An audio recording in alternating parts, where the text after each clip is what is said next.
नमस्कार, आप सुन रहे हैं रेडियो सेंट्रल न्यूज। मैं हूं बबली भाटिया। अब खबरें विस्तार से। राजस्थान में अशोक गहलोत सरकार द्वारा विधानसभा सत्र बुलाने के बारे में राज्यपाल द्वारा मांगे गए बिंदुओं पर जवाब का प्रस्ताव जल्द राज्यपाल को भेजा जाएगा। राजस्थान में चल रहे सियासी संकट के बीच मुख्यमंत्री निवास पर गहलोत की अध्यक्षता में मंत्रिमंडल की बैठक आयोजित की गई। बैठक में विधानसभा सत्र बुलाने के लिए राज्यपाल कलराज मिश्र द्वारा मांगे गए 3 बिंदुओं पर विचार जवाब तैयार किया गया। बैठक के बाद राजस्व मंत्री हरीश चौधरी ने बताया कि राज्यपाल विधानसभा अध्यक्ष के काम में हस्तक्षेप न करें।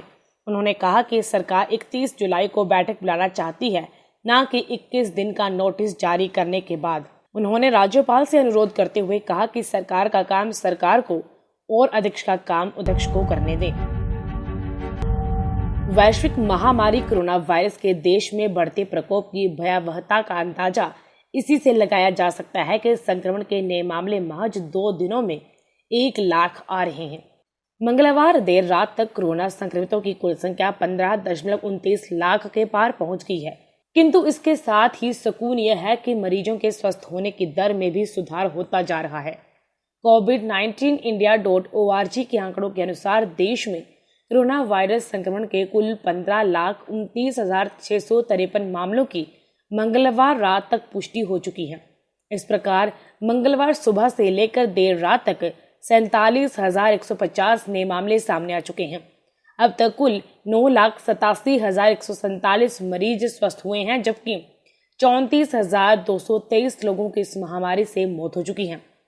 अन्य 5,07,833 सक्रिय मामलों का विभिन्न अस्पतालों में इलाज किया जा रहा है। वैश्विक महामारी कोरोना वायरस का प्रकोप थमने का नाम ही नहीं ले रहा है और दुनिया भर में अब तक इसके कारण 6.52 लाख से अधिक लोगों की मौत हो चुकी है, जबकि 1.64 करोड़ से ज्यादा लोग इससे अब तक प्रभावित हो चुके हैं।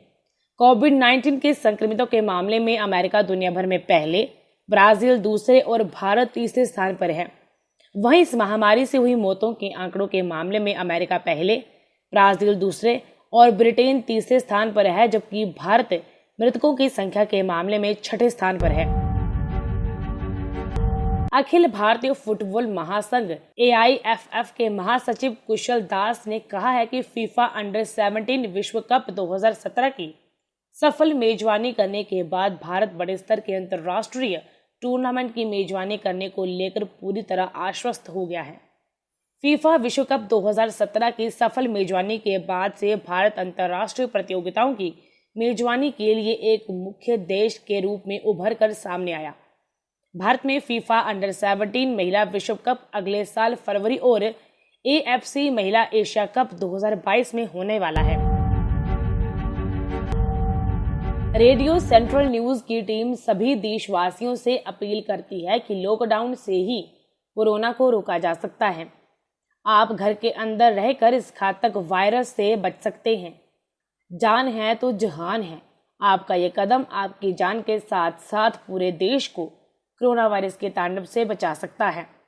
इसलिए घर पर रहें, सुरक्षित रहें। धन्यवाद।